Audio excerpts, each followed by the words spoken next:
what went into the selection of that. So there are a lot of questions you can raise that kind of give, again, what I think is a little bit more texture, fill out a bit more detail about the environment in which the New Testament was written, and the meaning behind some of the things that we read there that would have been very prevalent and understandable to them, but maybe not as much to us because we're so chronologically distant from the time. Yeah.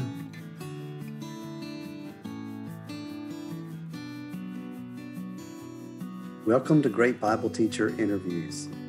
Hello, I'm Rick Jordan, President of Great Bible Teachers. Each week I present an interview that I've had with a scholar or an author or a practitioner. We talk about the Bible or biblical interpretation or spiritual formation. Today I'm very pleased to present to you the interview that I have with David May. Dr. May is the professor at Central Baptist Theological Seminary, where he has been New Testament professor since 1994. Before that, he taught at Midwestern Baptist Theological Seminary in Kansas City, and he was chairman of the Bible at Central Missouri State University. He received his MDiv in 1983 and his PhD in 1987 from Southern Baptist Seminary in Louisville, Kentucky. Dr. May has written several books, including the book on preaching Matthew and also a book about the book of Revelation. And it's the book of Revelation that I came to know him through, his works on that. And then I became interested in something that he's interested in, numismatics in the book of Revelation. Numismatics is the study or hobby, the collection of coins.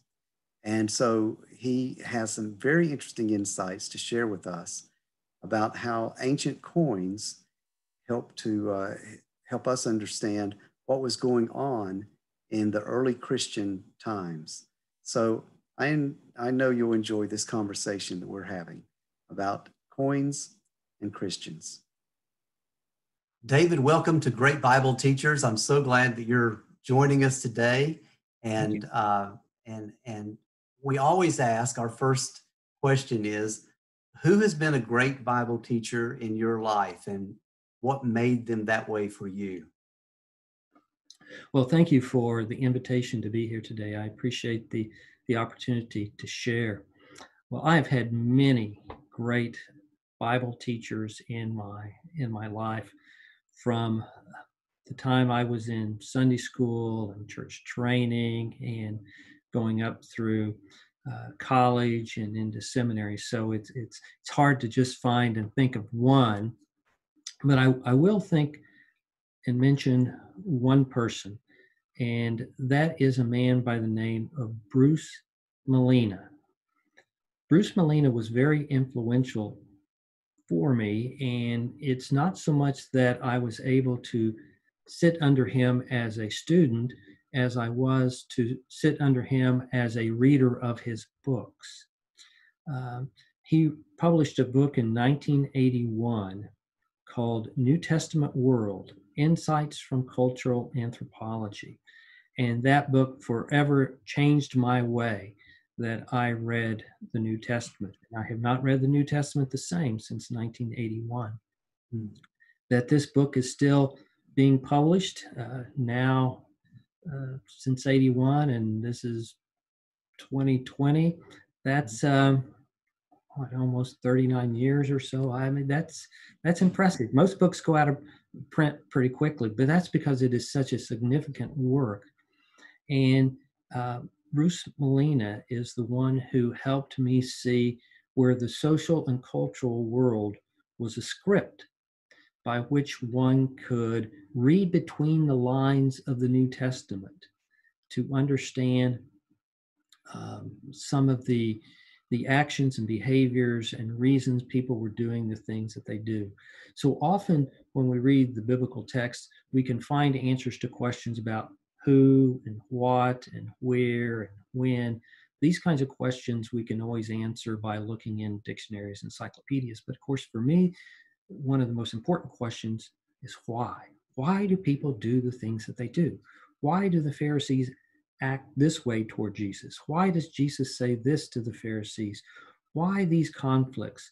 And Bruce Molina, in his book, New Testament World, Insights from Cultural Anthropology, was able to illustrate what made people tick in that day and age. And so I based a lot of my own writing, and when I was in my PhD program and my dissertation, on the models that he presented. And I got to know him later after I was out of seminary and I was teaching, and we were in some of the same conferences, and so I got to know him on a much more personal level.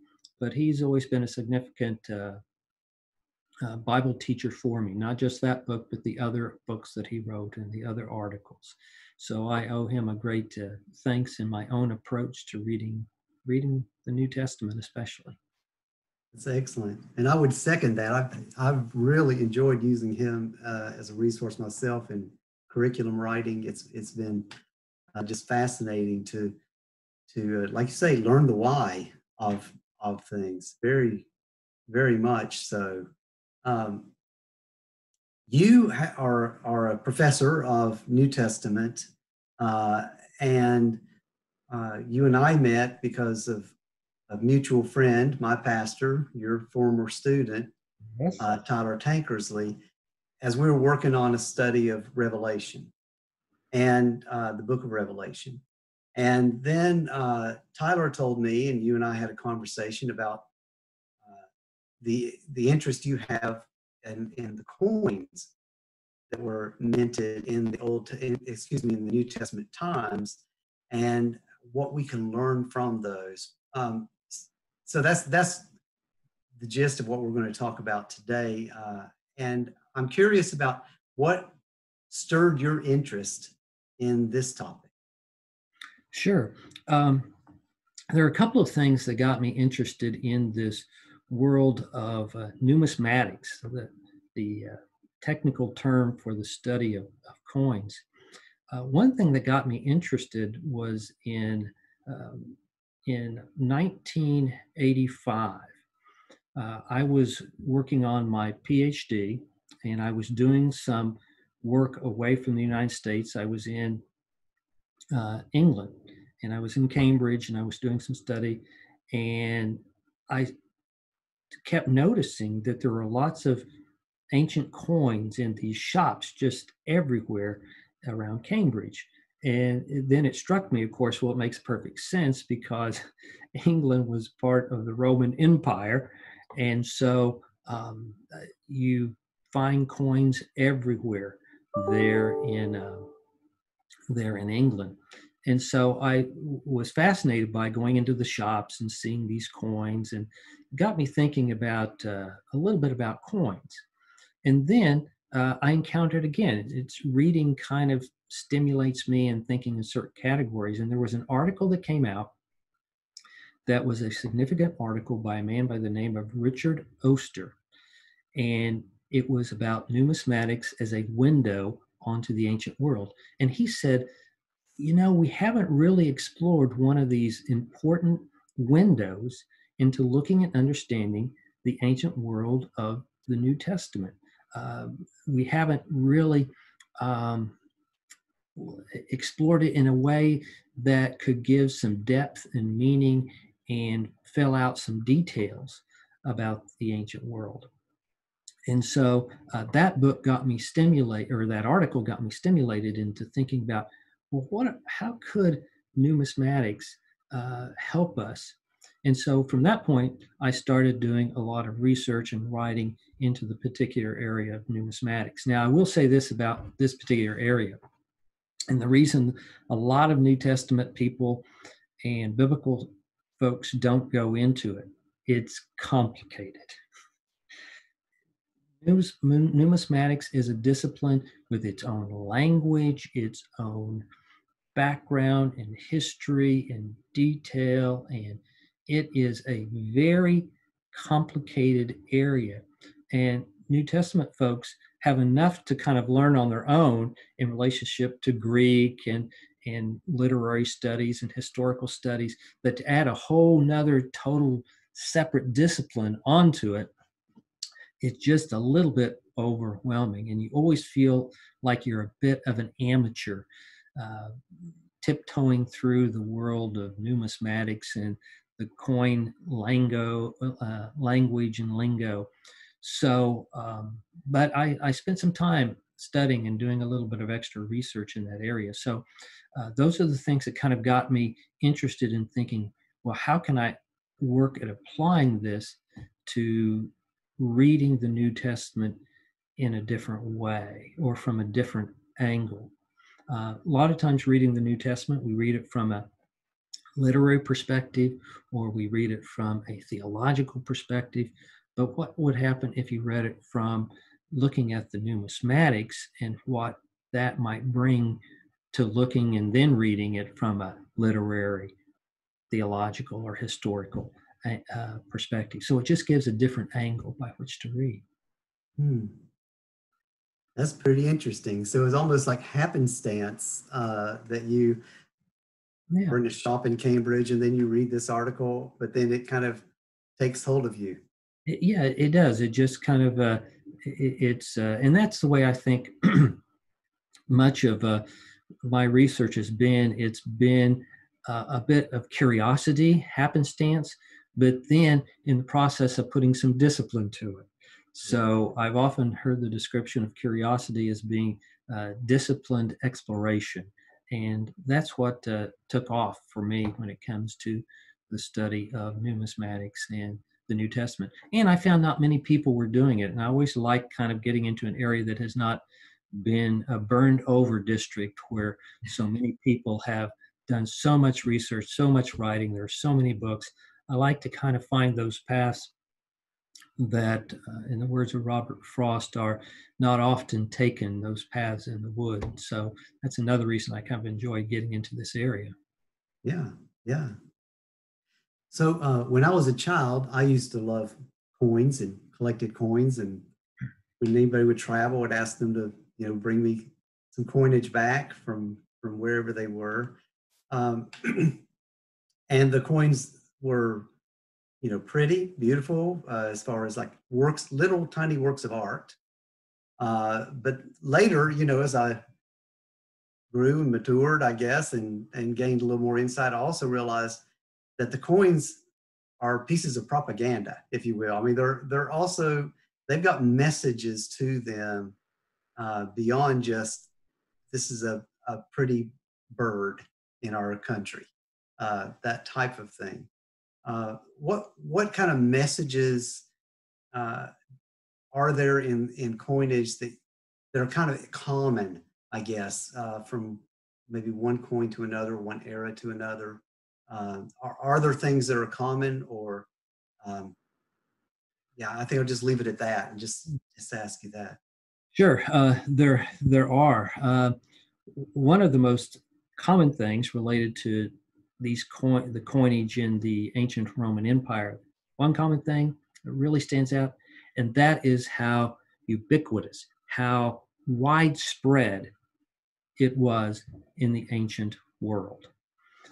Let me just give you one example. If you take the Emperor Vespasian, who ruled for about 10 years, from about 69 to 79, 10 years. In that time period, the denarius, which was that little silver coin we're probably most familiar with if we've read the biblical story at all, the denarius, under Vespasian, during those 10 years, there were 350 million that he minted of those. So, approximately over 10 years, we're talking about 35 million or so per year. That's only the silver denarius.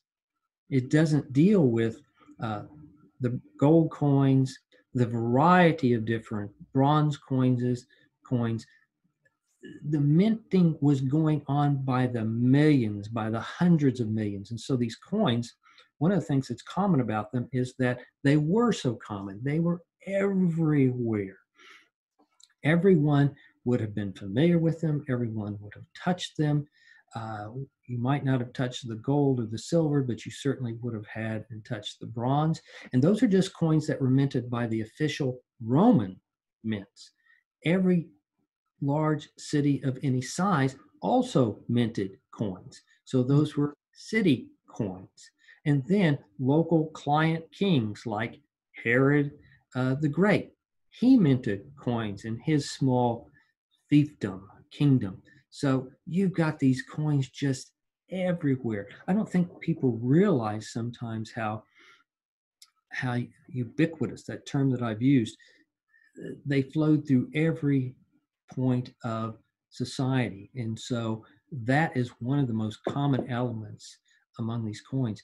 And the other one is what you mentioned is very, very right on track. And that is every one of these coins, it was propaganda in the sense that it was trying to get across some kind of ideology, theology.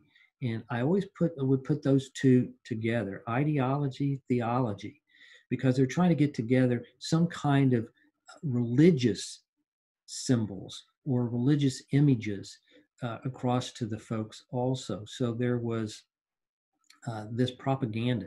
Every emperor had great control over the kinds of images that were both on the front of the coin and on the back of the coin. On the front of the coin, it's called the obverse, and on the back of the coin, it's called the reverse. Now, today we talk about heads and tails. That would be the more common way that we referred to it. But in technical terms, it's the obverse, the front, that would usually in Roman coinage would often have the head of the emperor. And most of the times, one of the common ways it's portrayed is the head facing right. Sometimes the head would be tilted facing left. And then on the reverse, you would have the widest possible option to put symbols. And these symbols were not arbitrary. These are ones that the emperor was wanting to try and make some point about his reign, his rule, what he has been able to do. Just like today, we're in the midst of a political season, so you're going to see lots of signs out there with saying that here's the slogan for this particular candidate. Well, when you would pick up a coin, you're going to find a slogan from the emperor that says, here's what I am highlighting. For example, if the emperor was wanting to highlight that he had brought peace, then he would probably put on the reverse a image of the goddess of peace sitting on a throne, and he would often have the Latin word for peace, pax, P-A-X, there on the back. So I am bringing peace. Now, was that always true? Well, you could ask the Judeans there in the first century, and they would say, well, he's not brought peace, he's brought a desert to us and destruction. So the way that the coins portray it may not always be the way that a person on the ground might have experienced it. But those are some common elements that you would find on coins. The idea of how widespread they are, but also the propaganda messages that you could find on the coins. Hmm. So in your research, this is research and a hobby, I guess you could say, in a sense. But in your research of doing this, and then in your reading of the Bible, have there been aha moments for you, or insights that you've gained because of your interest in numismatics? Oh, yes, absolutely. And probably the biggest aha moments for me have come in relationship to reading ancient Roman coins in relationship to the last book in the New Testament, Revelation. And here's the reason it's been such an eye-opener for me. Revelation, when you read through it, from chapter 1 to chapter 22, you're going to see, of course, that it is filled with symbols. It is a symbolic book, apocalyptic literature, so it's filled with stars and sun and moon and horses and swords, and you can go on and on. Ancient Roman coins on the reverse have every single symbol that you can find in Revelation. They have stars and sun and moon, children, women, thrones, crowns, horses, spears, all the kinds of things that you find in Revelation are the same kinds of symbols that you can find on Roman coins. So it got me to thinking. Coins were the imperial way to get across their message, their propaganda. And let me point out that in the ancient world, very few people could read or write. So really it was by way of visual images, symbols, that you got your message across. So these coins were able to do that. Well, I thought Revelation, the writer, John, he did not have access to the imperial mints to mint his message. So he had to write. And he wrote his message, I think, in direct contrast to the propaganda and ideology of the Empire of Rome. So here were the coins on the one hand, which were the propaganda and ideology of Rome, talking about the power of Rome, the power of the emperor, how God, the gods and goddesses had blessed Rome. And then here's John on the other side, who is writing, knowing these coins are out there, knowing that this message is out here, taking on the empire and trying to, if I can use the term, overstrike that with his own message that undercuts the emperor is not sacrosanct, the emperor is not all powerful, and he uses some of those same symbols, but kind of gives them a different message, gives them a different twist. And so there's the real kind of aha moment for me.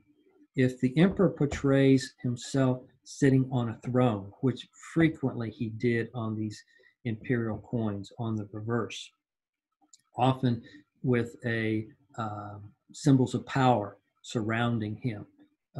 If he did that, I think John, on the other hand, will portray something like in chapter 4 with the one who sits upon the throne, God, and to show here's the real power on the throne of heaven versus the one on earth. And so it's a way he kind of undercuts that propaganda and ideology that people were carrying around in their pockets, carrying around in their leather pouches. In fact, I think he was really trying to undercut that greatly in his use of symbols. There are in the Bible, in the New Testament, there are stories that we're familiar with that kind of focus around money and coins with that. I wonder if you have any insights about I'm thinking of, for example, the widow's mite, the coin that was brought to Jesus and said, do you pay tax? Or Jesus asked for a coin, do you pay taxes? The pieces of silver that Judas received. Those are three that come to mind of coinage kind of stories in the Bible. Yeah, there are some interesting stories in relationship to where coins are specifically mentioned. Take for example the coin that Jesus asked for whenever the question of taxes were raised about him, and he asked for a coin, and he says, of course, whose image is on this? Well, it's the emperor, of course, propaganda. But it's interesting also that he he said, most people don't pay attention to this in the biblical text. He mentioned whose inscription. He mentions the inscription also. And sometimes we don't pay enough attention to that, or to the realization that on these coins were some very specific inscriptions that for those people who could read, they sent out a powerful symbol. The Roman coins were typically having inscriptions like the one that Jesus would have held up in Latin. But there were also coins that would have Greek inscriptions. So you could find either Greek or you could find Latin. Now, let me do a little excursus here. If you're dealing with Herod the Great or some of the early Jewish leaders, even before Herod the Great, when the Jews had their own independent country for a while under the Hasmoneans, to show their own nationalism, they would put ancient Hebrew on their coins to kind of recapture the time of David, to recapture their nationalism. But on the reverse, they would have Greek.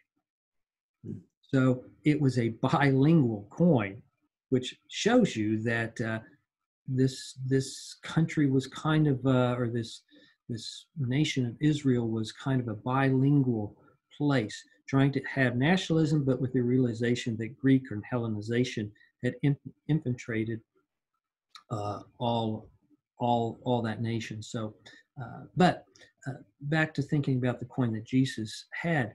If he's picking up this coin, these inscriptions would speak a lot to who the emperor was. Typically, you would have inscriptions that were abbreviated because they'd want to get a lot of ideology onto that coin. They would often talk about the emperor as being imprimatur, that he is the emperor, the general. Then they would also often have the abbreviation PP, which stood for Father of the Country, Father of the Nation.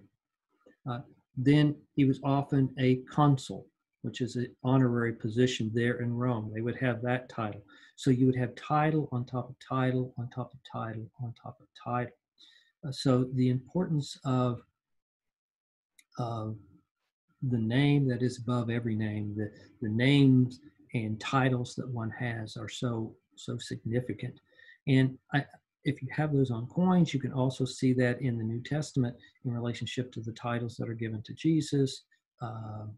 For example, in Revelation, he is known as King of Kings, and that is a name or an inscription that is actually taken right off of coins that were used for other ancient leaders.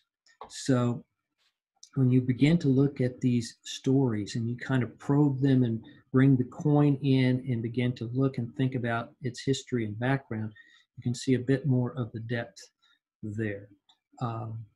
The other coin stories that you might think of in the New Testament, you can think about the story of the shekel that was used for the temple tax, and Jesus in Matthew telling Peter, go and catch a fish out of the Sea of Galilee, and there you'll find a shekel in there that will pay for you and pay for me for the temple tax. And even today, if you go to Israel and you happen to eat there at a restaurant along the Sea of Galilee, they'll say, eat one of St. Peter's fish, and keep your eye out. You might find a coin in it. I've never had that happen, but I will say this, kind of again a little excursus. When you are in Israel, the discovery of coins is almost an everyday event. Often when I take students or others to Israel, I'll say, keep your eye on the ground. You might find a coin. And that's because they're just everywhere in this country.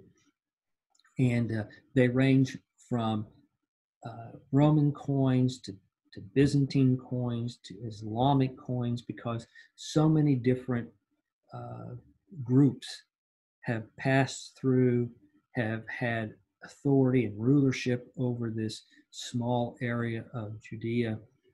But coins are very ubiquitous there when excavations are done, uncovering them, and in fact are extremely important in excavations for letting you know at what level you have excavated. But sometimes when I take students over there, I'll say, keep your eye on the ground. You might discover one. Now, if you do, it is part of something you need to acknowledge to the Israeli Antiquities Authority, because you cannot take coins like that out of Israel unless you have official export license when it comes to coinage.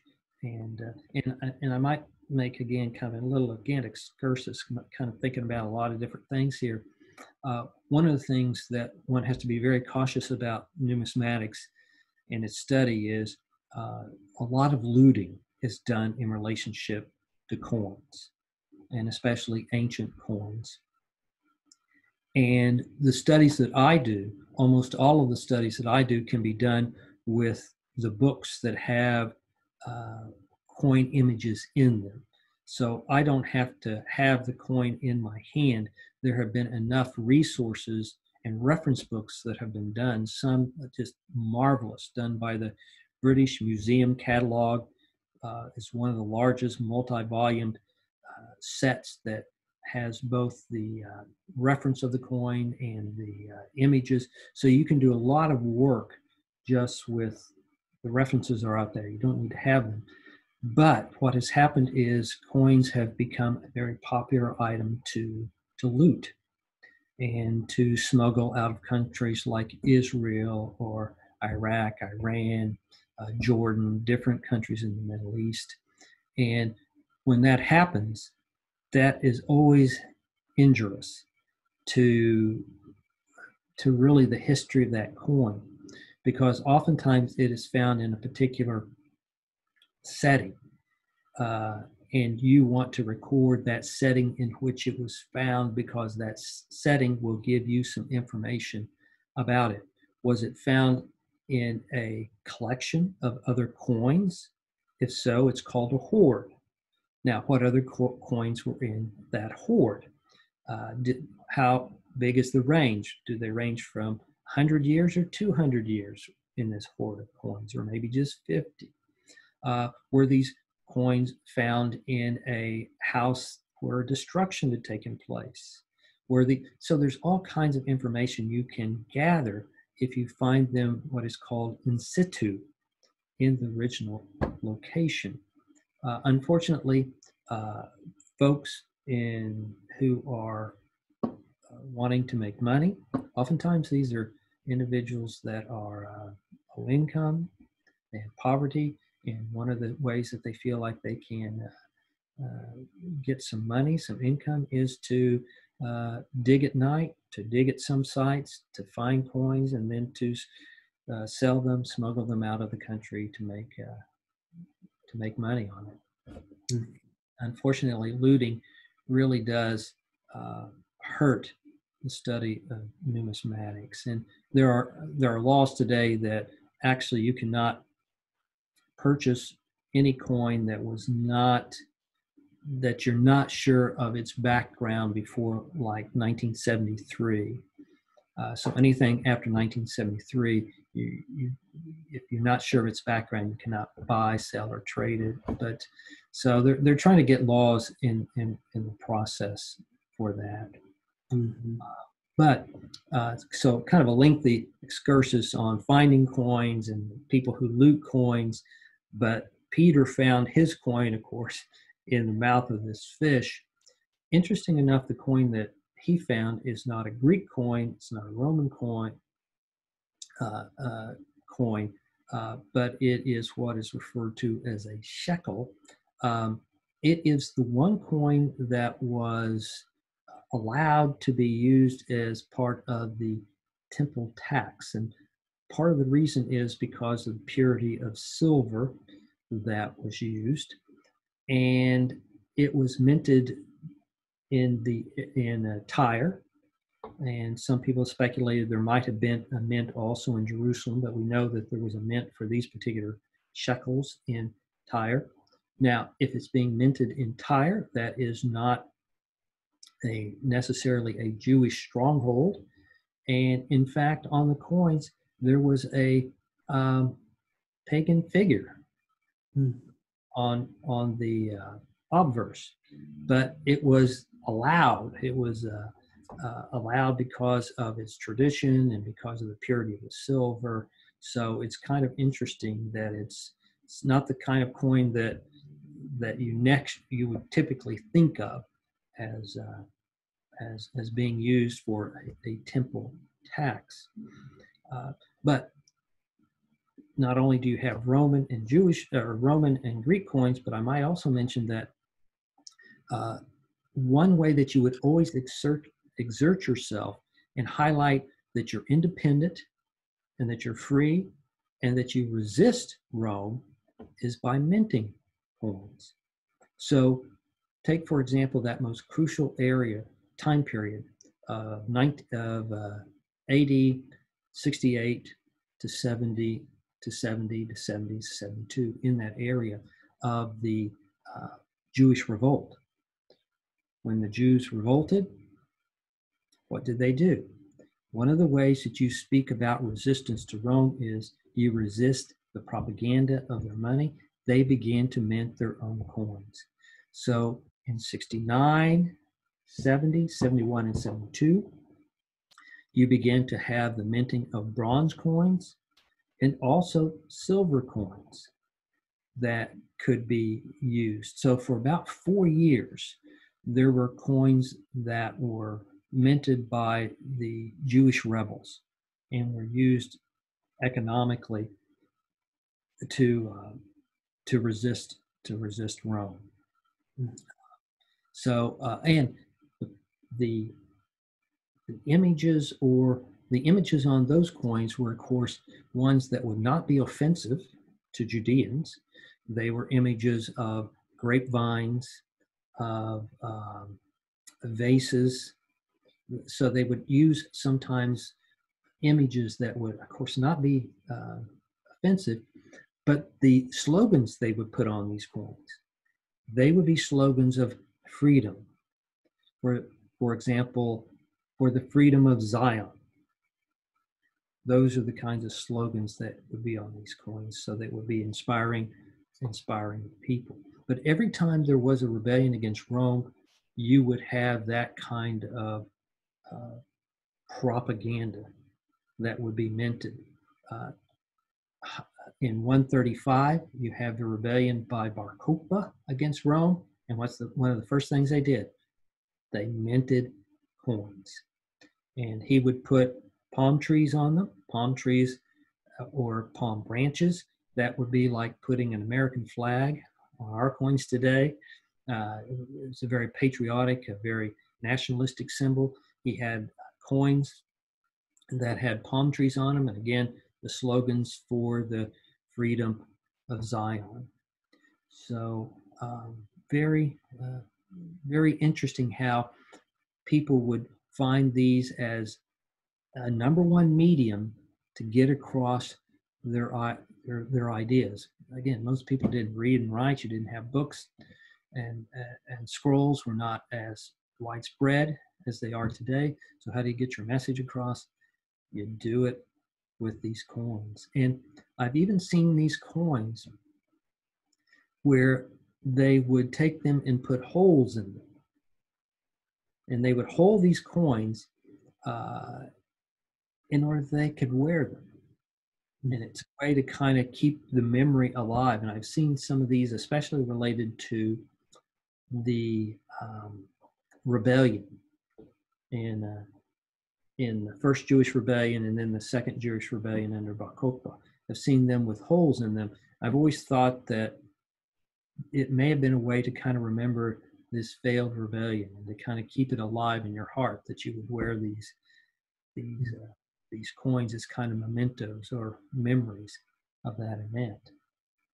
Yeah, nice. That's neat.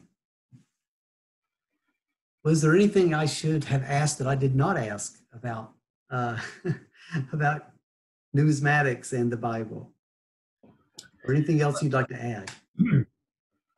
Well, there are so many areas that one can kind of explore. I think that one of the areas for me that is interesting to explore are the kind of various images that appear on the reverse. Um, I typically, I mentioned we have on Roman coins we have the emperor on the front, but on the reverse is really where you could have these variety of kinds of options to portray things. For example, here's where you have the gods and goddesses that are mentioned uh, that can be highlighted. If you want to, as I mentioned earlier, if you want to highlight peace, you'd put Pax. You would have sometimes the goddess of concord, because what are you wanting to portray? I'm wanting to portray that I am bringing concord. Sometimes you would have two hands clasped together, saying if we've had conflict, now we have, now we are bringing together friendship or faithfulness, loyalty to each other. So, the Romans would say, here is loyalty. Christians, on the other hand, would say, no, here's what real faith and loyalty looks like. For example, you might have a portrayal of Rome on the back.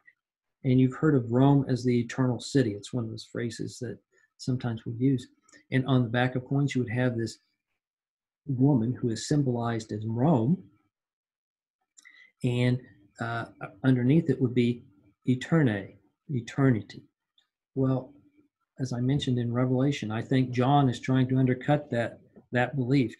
Rome is not eternal and will not exist forever. And so you have that image there in the last of Revelation with the harlot of Rome, who is the smoke of her destruction is going up. And it says in Revelation, is going up forever and ever. So it's not her eternal being, but eternal destruction.